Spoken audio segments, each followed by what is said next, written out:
جس قسم کی گنیں استعمال کی گئی، یہاں تک عمر ایوب نے کہا کہ جناب یہ اس بالکل وہ والا پیسہ تھا یا وہ والا اسلحہ تھا جو کہ پاکستان کو دہشت گردی کے خلاف جنگ میں امریکہ کی مدد کرنے کے اوپر ملتا رہا۔ اور یہ جو بیان جب عمر ایوب صاحب کا سامنے آیا تھا تو اس وقت بھی پاکستان تحریک انصاف کے حلقوں نے یہ بات واضح کر دی تھی کہ جناب یہ وہ امریکی امداد تھی کہ جو پاکستان کو دہشت گردی کی جنگ کے خلاف لڑنے کی صورت میں دی جاتی رہی، اور اس امداد کی صورت جو اسلحہ بھی دیا جاتا رہا وہ مخصوص اسلحہ استعمال کیا گیا، اور سنائپرز نے براہ راست فائرنگ کر پاکستان تحریک انصاف کے لوگوں کو شہید کیا۔ اس پر حکومت کی جانب سے بڑی لیدے ہوئی، اور آپ کو یاد ہوگا کہ محسن نقوی صاحب کا بیان بھی سامنے آیا جنہوں نے کہا تھا کہ براہ راست آمنا سامنا نہیں ہوا تھا فورسز کا۔ پھر corps commander formation commander conference میں ایک بیان بھی DJSPR کا سامنے آیا جس میں اسی جانب اشارہ کیا گیا کہ وہ تو جناب جو پاک فوج تھی وہ تو عمارتوں کی حفاظت کے لیے، سرکاری عمارتوں کی حفاظت کے لیے موجود تھی، جبکہ اس سے پہلے شہباز شریف خود یہ بات تسلیم کر چکے تھے، جس پر پاکستانی اسٹیبلشمنٹ اور چنتخب حکومت آمنے سامنے بھی آئے تھے۔ شہباز شریف نے یہ کہا تھا کہ یہ جو ڈی چوک کے اندر آپریشن ہوا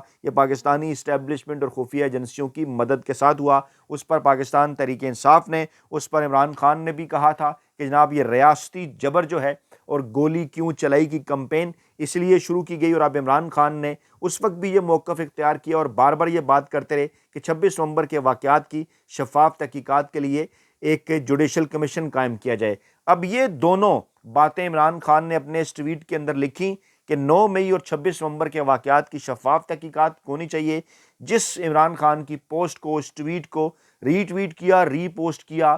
ڈونلڈ ٹرمپ جو نو منتخب امریکی صدر ہیں، ان کے خصوصی نمائندہ سفارتی محاذ کے اوپر رچرڈ گرینل انہوں نے، تو اس کا کیا مطلب ہوا کہ ڈیفینیٹلی رچرڈ گرینل عمران خان کے موقف کی تائید کر رہے ہیں۔ رچرڈ گرینل اسی جانب اشارہ کر رہے ہیں جو عمران خان نے کہا کہ یہ واقعات کس نے کروائے، ان واقعات کے پیچھے کون تھا، اور ان واقعات کی تحقیقات ہونی چاہیے۔ عمران خان نے کہا یہ دونوں مطالبات جائز ہیں، اگر حکومت ان پر اتوار کے روز تک کوئی عمل درآمد نہیں کرتی تو سول نافرمانی کی تحریک کے پہلے مرحلے ترسیلات زر کے بائیکاٹ کا آغاز کر دیا جائے گا۔ عمران خان نے یہ بھی کہا کہ ہم اس سلسلے میں بیرون ملک مقیم پاکستانیوں سے اپیل کریں گے کہ پاکستان کے حالات آپ کے سامنے ہیں، ملک میں جمہوریت، عدلیہ اور میڈیا کا گلا گھونٹ دیا گیا ہے، ہر طرف جبر و فسطیت کا دور جاری ہے، لہٰذا ترسیلات زر کے بائیکاٹ کا آغاز کریں۔ انہوں نے کہا کہ 26 نومبر اور 8 فروری کو جس طرح سے تحریک انصاف کے کارکنان نے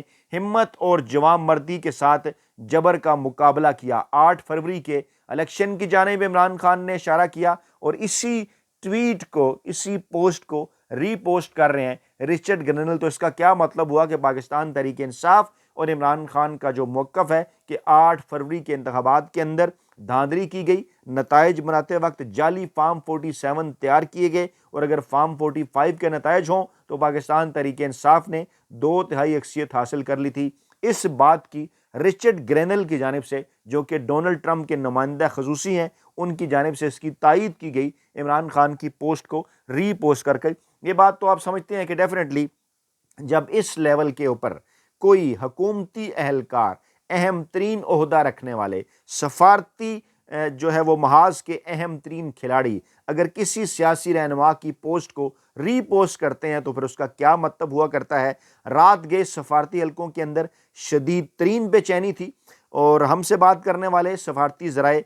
یہ کہتے ہوئے نظر آ رہے تھے، اس بات کی تصدیق کر رہے تھے کہ ڈیفینیٹلی جناب اس وقت اسلام آباد کے اندر تھرتھلی ہے پاکستان کے سفارتی حلقوں کے اندر، کیونکہ انتہائی غیر معمولی صورتحال ہے کہ امریکہ کے نو منتخب صدر جو کہ 20 جنوری 2025 کو اپنے عہدے کا حلف اٹھانے والے ہیں، جنہوں نے اپنے سفارتی محاذ کے اوپر خصوصی ایلچی تعینات کیا، اہم ترین تعیناتی کی رچرڈ گرینل کی۔ پہلے وہ 2 سے 3 مرتبہ عمران خان کی رہائی کا مطالبہ کر چکے ہیں 26 نومبر سے لے کے آج کے دن تک، اور رات گئے پھر جس طرح سے انہوں نے عمران خان کی پوسٹ کو ری پوسٹ کر دیا، یہ انتہائی غیر معمولی صورتحال تھی اور پریشانی عیاں تھی۔ جب میں نے ان سے گفتگو کی سفارتی حلقوں سے تو ان کی جانب سے کہ یہ صورتحال پاکستانی اسٹیبلشمنٹ کے لیے مستقبل میں انتہائی خطرناک ثابت ہو سکتی ہے۔ عمران خان نے کہا کہ 1971 میں عوامی لیگ کے بعد تحریک انصاف دوسری جماعت ہے جسے اس قسم کے ریاستی جبر کا سامنا کرنا پڑا۔ ریاست پاکستان میں کسے کہا جاتا ہے؟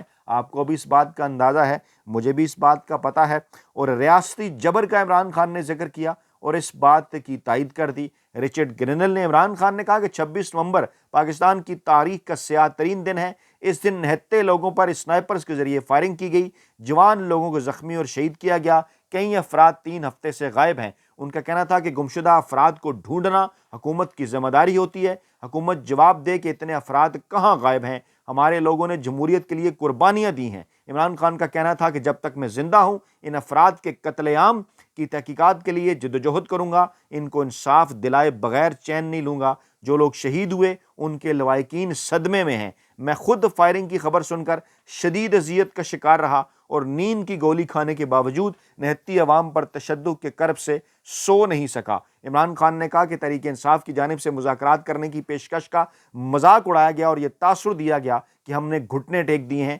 مذاکرات کی پیشکش اور سول نافرمانی کی تحریک مؤخر کرنے کی بات ملک کے وسیع تر مفاد میں نے کی تھی۔ ان کا کہنا تھا کہ اگر حکومت اس میں دلچسپی نہیں رکھتی تو ہم نے بھی مذاکرات کے لیے حکومت کی کن پٹی پر کوئی بندوق نہیں رکھی۔ ہماری مذاکرات کی پیشکش کو ہماری کمزوری نہ سمجھا جائے۔ عمران خان نے کہا اب بھی اگر حکومت چاہتی ہے کہ سول نافرمانی کی تحریک شروع نہ ہو تو ہمارے دونوں مطالبات پر ہم سے رابطہ کیا جائے یا ہمیں قائل کیا جائے کہ یہ مطالبات غیر آئینی ہیں اور ان پر بات ممکن نہیں۔ یہ انتہائی اہم ترین صورتحال اور بڑی ڈیولپمنٹ، اور اسی دوران پھر یہ اطلاعات بھی آئیں کہ علی امین گنڈاپور جنہیں چند دن پہلے عمران خان سے ملاقات کرنے سے روک دیا گیا تھا، انہوں نے ہماری معلومات کے مطابق عمران خان سے ایک تفصیلی ملاقات کی۔ تقریباً 90 سے 100 منٹ کی ڈیوریشن کے اوپر یہ ملاقات محیط تھی۔ 1.5 گھنٹے سے زائد یہ ملاقات جاری رہی اور علی امین گنڈاپور کے قریبی ذرائع کا یہ دعویٰ ہے کہ ان کی جانب سے جو پیغام پاکستانی اسٹیبلشمنٹ کا عمران خان کو پہنچایا گیا تھا کہ آپ سول نافرمانی کی تحریک کو مؤخر کرنے کا اعلان کریں، ہم آپ سے مذاکرات کرتے ہیں، معاملات کا کوئی حل نکالتے ہیں، عمران خان نے واضح کر دیا کہ پہلے ایک مرتبہ میری جانب سے اس تحریک کو مؤخر کیا جا چکا ہے اور یہ تحریک اسی لیے مؤخر کی گئی تھی جیسا کہ انہوں نے اپنے بیان میں بھی کہا کہ جناب اس دوران آپ مذاکرات کریں، پاکستان تحریک انصاف کے جو مطالبات ہیں وہ تسلیم کریں۔ عمران خان کا کہنا تھا کہ 18 دسمبر کو سول نافرمانی کی تحریک چند دن کے لیے مؤخر اسی لیے کی تھی کہ بعد میں پھر تحریک کے خد و خال اور ٹائم لائن کا فیصلہ کروں گا، اور ہم نے ہمیشہ آئین اور قانون کی جدوجہد کی ہے، مگر ملک پر مسلط جو مافیا ہے ہمیشہ آئین اور قانون کی خلاف ورزی کرتا ہے، اور 9 مئی اور 26 نومبر کی تحقیقات کے لیے جوڈیشل کمیشن کا قیام اور انڈر ٹرائل اسیران کی رہائی ہمارے جائز مطالبات ہیں، اور اس دوران میں جب تک آپ کے پاس 2 سے 3 دن کا وقت ہے، جمعہ ہفتہ اتوار آپ اس کے اوپر فیصلہ کریں، پاکستان تحریک انصاف کے ساتھ بات کریں، اس دوران تحریک کے جو خد و خال ہے اور ٹائم لائن ان کا فیصلہ کیا جائے گا عمران خان کی جانب سے۔ اسی دوران پاکستان تحریک انصاف کے اندر موجود 3 اہم ترین کریکٹرز فواد چودھری، شیر افضل مروت اور رؤوف حسن صاحب ایکٹیو ہوئے ہیں، اور حیران کن طور پر تینوں کی توپوں کا رخ پاکستان تحریک انصاف کے سوشل میڈیا سیل کی جانب سے ہے، اور یہ معاملہ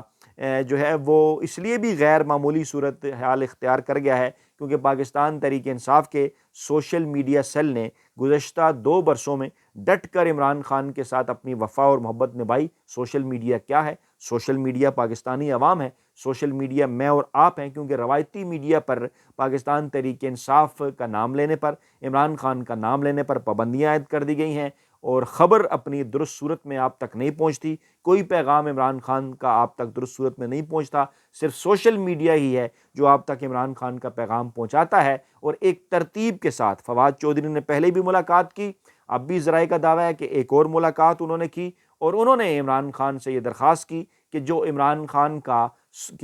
خان کے سوشل میڈیا ہینڈل ہے، جو ان کا اکاؤنٹ ہے، ٹویٹر اکاؤنٹ جو ان کا ایکس اکاؤنٹ ہے، وہ بیرون ملک سے واپس لایا جائے، وہاں پر سوشل میڈیا جو عمران خان کے اس اکاؤنٹ کو چلا رہا ہے وہاں سے واپس لایا جائے۔ فواد چودھری صاحب نے ذرائع کا دعویٰ ہے کہ اپنی خدمات بھی پیش کی کہ ہم یہاں پاکستان سے چلاتے ہیں۔ شیر افضل مروت نے بھی کچھ اسی قسم کی بات کی کہ ہم معاملات کو ایسی جگہ پر لے گئے ہیں کہ جہاں پر اب افراد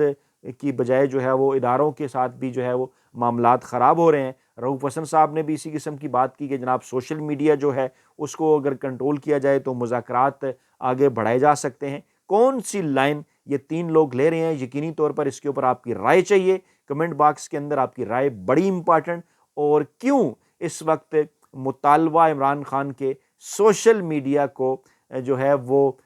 بیک فٹ پر لے جانے کے لیے، پہلے مطالبہ کیا تھا کہ جناب عمران خان معافی مانگے 9 مئی کی، پھر مطالبہ شیر افضل